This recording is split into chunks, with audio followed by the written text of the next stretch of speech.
les tueurs en série en France, l'histoire de la veuve noire sous Louis XIV. C'est ce qu'on va découvrir dans cette vidéo. Comment une jeune fille d'apparence innocente a pu faire disparaître de nombreux jeunes gens dans un but très lugubre.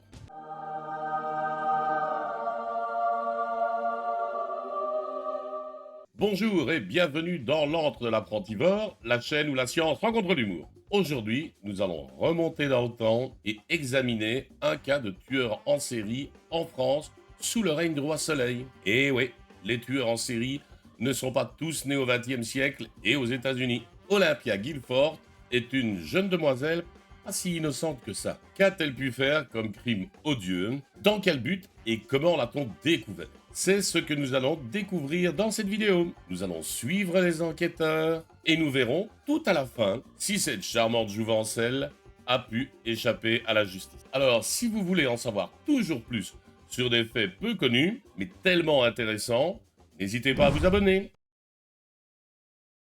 Sous le règne du célèbre roi Soleil, Louis XIV, ou Louis Croix-Bâton V, la France a peur.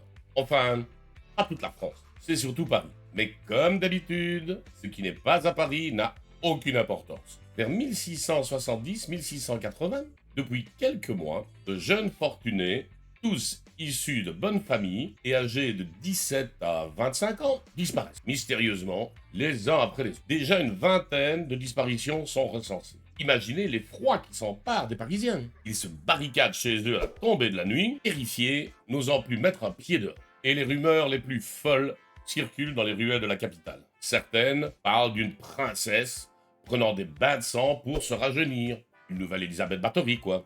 D'autres évoquent l'idée de pourvoyeurs, de colons destinés aux Amériques. Et pour couronner le tout, certains soupçonnent même les Juifs, accusant leur rite religieux de réclamer du sang chrétien. Ou encore d'une créature démoniaque avide de chair humaine. Le mécontentement grandit et commence à inquiéter les forces de police. La police, c'est justement un nouveau corps qui vient d'être créé. C'est en 1667 qu'apparaît la lieutenance de police de Paris. Et le premier lieutenant général de police, l'ancêtre du préfet de police quoi, se nomme Gabriel Nicolas de La Reynie. Après quelques années passées à ce poste, il se retrouve confronté à cette série de faits plus étranges. Surtout que cette situation devient tellement inquiétante qu'elle est remontée jusqu'aux oreilles du roi en personne. Le roi comprend la situation, mais il est assez furieux aussi.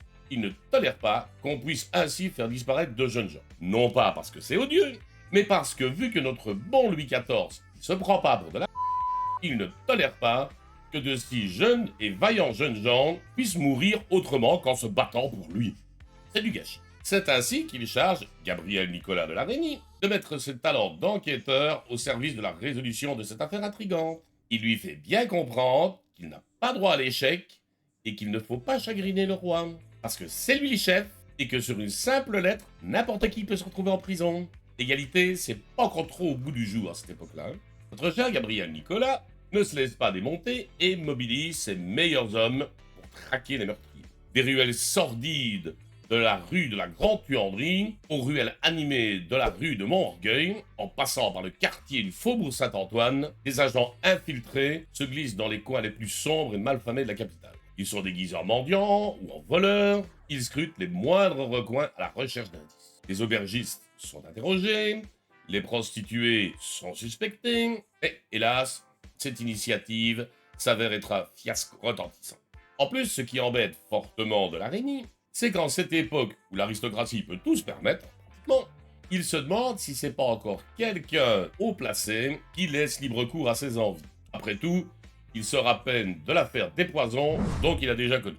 Alors notre audacieux de La Reynie décide de changer de stratégie. Il confie alors l'enquête à une personne en qui il peut avoir totalement confiance, un certain Lecoq. Lui, c'est un vieux de la vieille, il connaît tout Paris, et est un des rares qui peut aller et venir, même de la cour des miracles, et en ressortir vivant. Il est respecté même parmi les malandrins de toute espèce. Et devinez quoi? Lecoq a une idée de génie. Il est convaincu que les victimes sont tombées dans des embuscades galantes. Car la plupart d'entre elles ont été vues pour la dernière fois dans des endroits à la mode, des lieux de promenade prisés. Et les victimes étaient réputées être particulièrement mignons. Alors il fait appel à son propre fils Exupère, un jeune homme plutôt séduisant, pour jouer le rôle de l'appât dans cette chasse au lion. Exupère est très jeune, mais a été élevé parmi les voleurs et a déjà une solide expérience de l'aventure. Il est particulièrement dégourdi et c'est un beau parleur qui plaît aux femmes. Le jeune homme est ravi de remplir cette mission qui devrait lui permettre de faire ses preuves et de monter en grade. Parce qu'il sait bien que le genre de vie qu'il vit, ça risque de pas être très long et sa vie à lui, il y tient. Alors, déguisé en jeune bourgeois fortuné, Exupère se promène chaque jour dans le jardin des Tuileries, attirant ainsi l'attention sur lui. Il parcourt un trajet bien défini par son père, qui reprend les lieux où ont disparu les victimes. 5 jours se passent et bien rien de particulier ne se produit, sauf qu'Exupère commence à avoir vraiment mal aux pieds dans ses chaussures toutes neuves. Mais finalement, après ces quelques jours de séduction discrète dans le jardin des Tuileries, notre dragueur endimanché croise enfin le regard d'une mystérieuse jeune femme, vêtue de dentelle et accompagnée d'une vieille gouvernante. Elle ne peut s'empêcher de lui sourire, mais respecte les règles de bienséance en ne lui adressant pas directement la parole. Et comme le veut l'étiquette, c'est la vieille dame qui vient à la rencontre de notre Exupère. La jeune femme est très jolie et elle oublie très vite son mal de pied. Une conversation s'engage rapidement entre le jeune homme et la vieille gouvernante. Notre héros se présente comme étant le fils d'un bourgeois périgourdin qui est à Paris pour régler une affaire très lucrative, qui rapporte des thunes, quoi.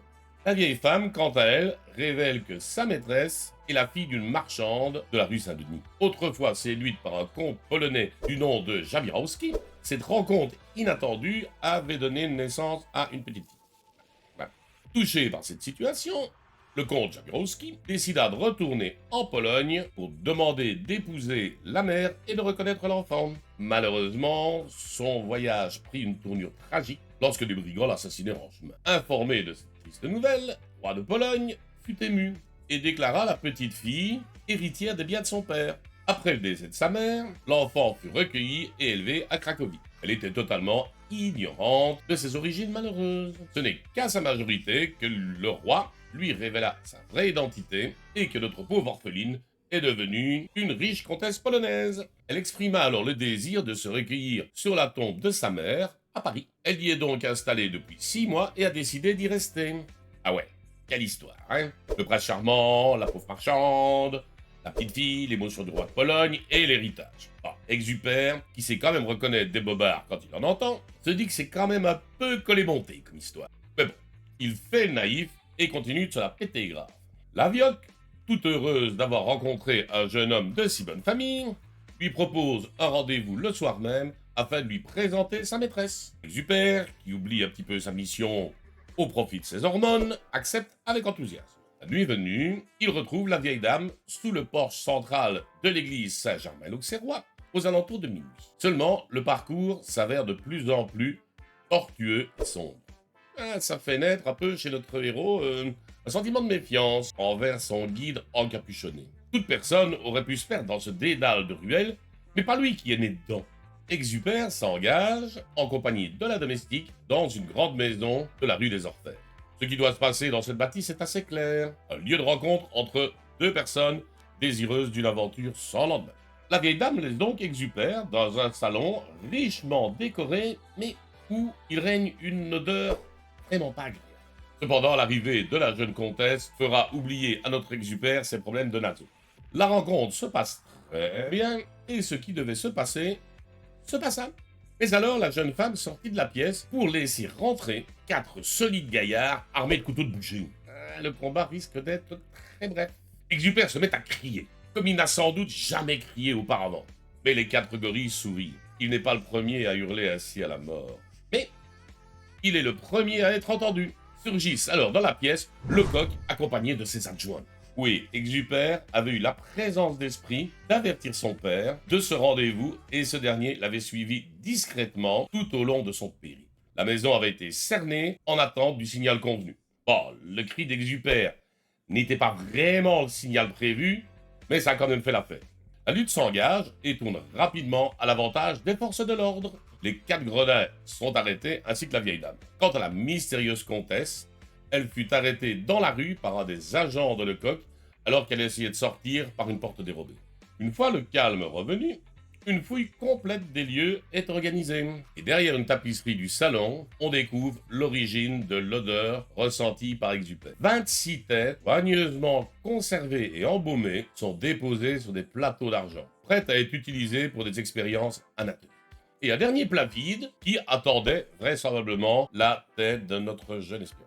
Les prisonniers sont emmenés au Châtelet, où la comtesse avoue s'appeler Olympia Guilford. Elle est d'origine anglaise, mais son passé ne sera jamais vraiment bien établi.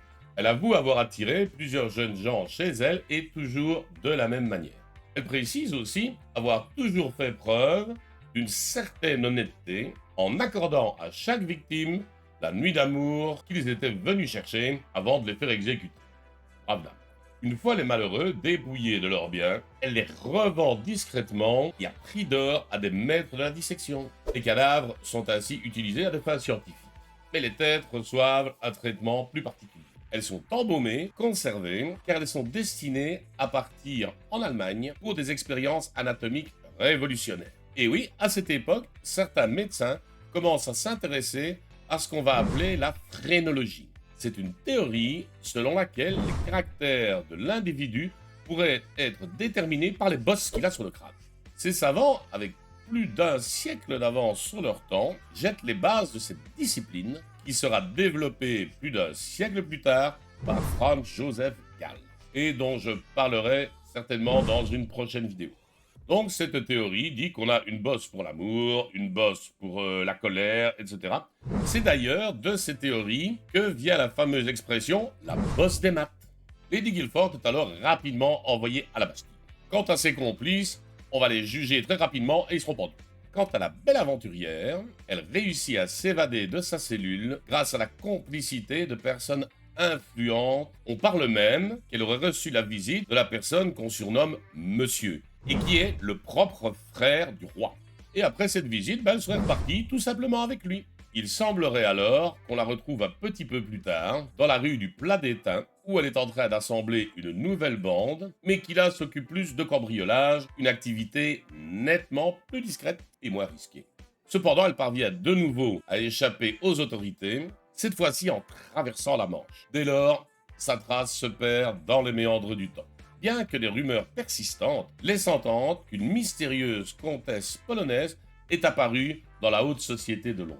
Parallèlement, d'étranges rumeurs disparitions inexpliquées se propagent ici et là. Étrangement, disparitions semblent toujours concerner des jeunes gens de bonne famille.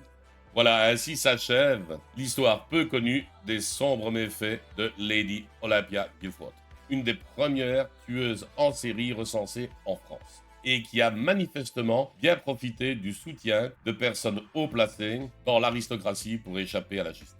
Si vous avez apprécié cette histoire, n'hésitez pas à laisser un pouce bleu. Si vous avez des remarques ou des commentaires, n'hésitez pas à les laisser ici en bas. Et bien sûr, vous pouvez vous abonner pour en apprendre toujours plus sur des sujets qu'on pensait connaître, car je publie de nouvelles vidéos toutes les semaines. Au revoir, à bientôt, ciao!